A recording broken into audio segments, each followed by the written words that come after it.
और एक्सरसाइज करना बिल्कुल भी पसंद नहीं था। जंक फूड खाने और अच्छे से एक्सरसाइज ना करने से लोगों का वजन दिन पर दिन बढ़ रहा है। मुझे लगता है यह एक अच्छा आइडिया है।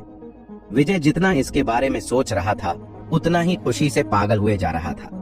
अगर उसने कोई वजन घटाने वाली दवा बना दी तो उसकी मदद से वह एक अच्छा बिजनेस कर सकता था। ठीक है, फिर मैं ब्यूटी प्रोडक्ट्स और हेल्थ प्रोडक्ट्स और यहाँ तक कि सेक्सुअल दवाओं के लिए भी कुछ औषधि बनाऊंगा। फिर उन औषधियों को एक अच्छा सा ब्रांड नेम देके मार्केट में उतारूंगा। लोग इन सारे प्रोडक्ट्स पर ज्यादा खर्चा भी करेंगे। विजय ने कुछ और प्रोडक्ट्स के बारे में सोचते हुए कहा। लड़कियों की सुंदर होने की चाह के कारण ब्यूटी प्रोडक्ट्स हमेशा से एक अच्छा बिजनेस रहा है। आदमियों के लिए बेड पर ज्यादा टाइम निकालना हमेशा से एक चिंता की बात रही है। अगर विजय इन चीजों के लिए कोई प्रोडक्ट बना सकता था तो उसे फिर भविष्य में कभी पैसे की कमी नहीं होगी। विजय ने अब सोच लिया था वह बिजनेस तो कर ही रहेगा, चाहे कुछ भी हो जाए। अब तक दोपहर हो चुकी थी।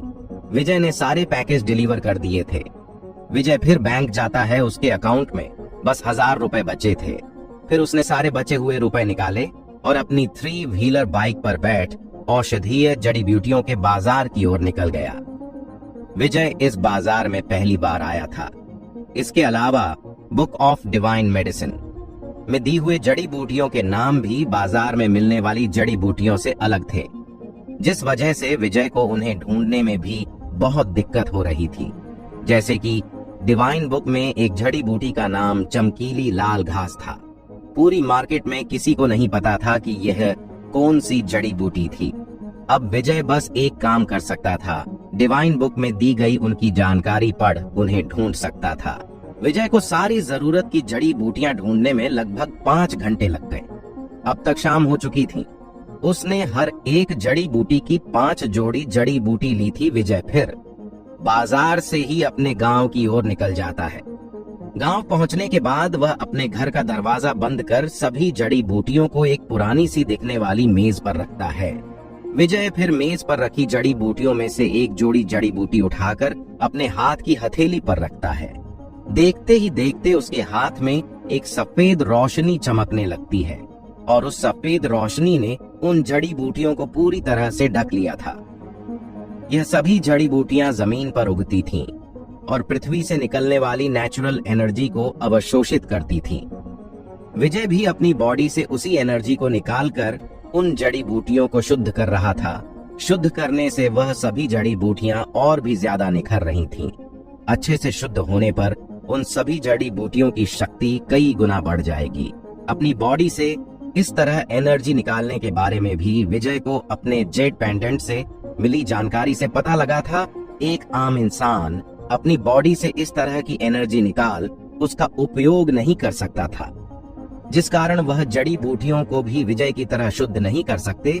और अगर जड़ी बूटियों को अच्छे से शुद्ध नहीं किया जाएगा तो उनका असर भी ज्यादा नहीं होगा, जिस कारण हजारों सालों से इन जड़ी बूटियों का असली इस्तेमाल कोई नहीं करना जानता था।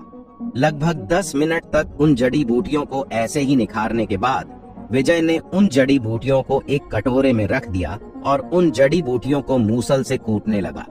1 घंटे तक ऐसे ही कूटने के बाद अब उन जड़ी बूटियों से एक तरल पदार्थ निकलने लगा था।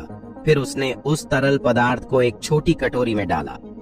वो तरल पदार्थ दिखने में चमकीले हरे रंग का था और उसमें से घास की एक तीखी सुगंध आ रही थी।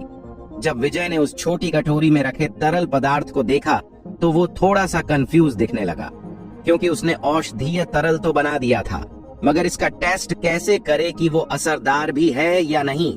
इस औषधि का कोई हार्मफुल इफेक्ट तो नहीं था, क्योंकि यह सभी नेचुरल जड़ी बूटियों से तैयार की गई थी, जिस वजह से अगर इसका कोई यूज करेगा उस पर कोई बुरा इफेक्ट नहीं पड़ेगा। विजय पहले से ही दुबला पतला था, जिस कारण औषधि का उस पर अच्छे से कोई इफेक्ट नहीं दिखेगा। अब वो यही सोच सोच कर परेशान हुए जा रहा था, आखिर वो इस औषधि का असर कैसे चेक करे। फिर अचानक उसे एक ख्याल आया, क्यों ना मैं इस औषधि को जानवरों पर इस्तेमाल करूं। वैसे भी विजय के चाचा ने 10 सुअर पाले हुए थे। उसने सोचा क्यों ना उन्हीं पर औषधि को इस्तेमाल किया जाए। वो सभी सुअर हट्टे कट्टे और मोटे थे। औषधि चेक करने के लिए वो एकदम परफेक्ट टेस्ट सब्जेक्ट थे। विजय फिर आधी रात में छिपकर सुअर के चारे में औषधि मिला देता है। उस औषधि की गंध काफी सुगंधित थी, जिसे सूंघ सभी सुअर दौड़े दौड़े आए और किसी लालची कुत्ते की तरह उस चारे को चट कर गए। अच्छे सुअर, कुछ और खाओ, विजय ने सुअरों को देखकर हंसते हुए कहा। उसके बाद वह घर लौटा और बाकी जड़ी बूटियों को तैयार करने लगा। सभी जड़ी बूटियों से औषधि बनाकर वो फिर चैन से सो गया। अगली सुबह चीखने चिल्लाने की आवाजों को सुन उसकी आंखें खुल जाती हैं। जब विजय ने उन आवाजों को ध्यान से सुना तो उसे महसूस हुआ कि वो पिछले दरवाजे से आ रही थी। उसे तुरंत ख्याल आया, कहीं उसकी औषधि खाकर वो सुअर दुबले पतले तो नहीं हो गए जिन्हें देख उसकी चाची इतना हल्ला मचा रही है। वह बिस्तर से लुढ़का, कुछ कपड़े पहने और पिछले दरवाजे से बाहर निकला। सुअरों के चारों ओर भीड़ जमा हो रखी थी और सुअरों की ओर इशारा करते हुए सभी लोग कुछ ना कुछ बात कर रहे थे। सुअरों के बेड़े में इस वक्त कोई रो रहा था। मेरे बच्चों, तुम लोगों को क्या हो गया? विजय ने भीड़ के बीच से निकलते हुए जब सुअरों को देखा तो वो हैरान रह गया। सुअरों में से सभी 10 के 10 सुअर बिल्कुल पिचक कर सूख गए थे। उनकी खाल से हड्डियां तक साफ साफ देखी जा सकती थीं।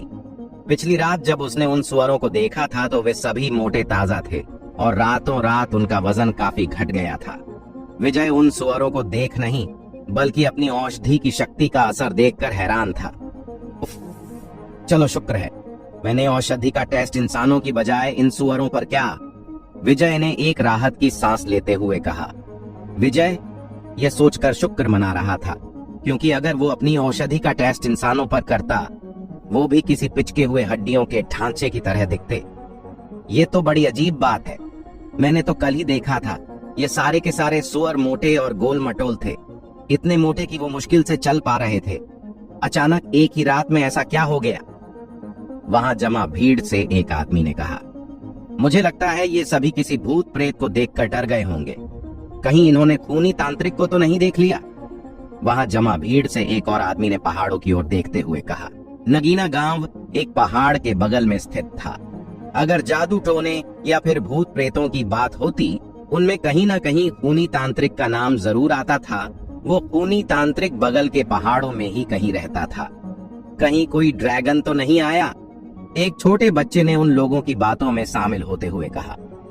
तुम बहुत टीवी देखने लगे हो छोटे शैतान, सभी लोगों ने जोर से ठहाका लगाकर हंसते हुए कहा।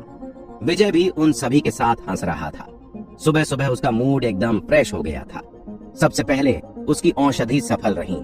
हालांकि उसका असर कुछ ज्यादा ही था, मगर यह ज्यादा बड़ी समस्या नहीं थी।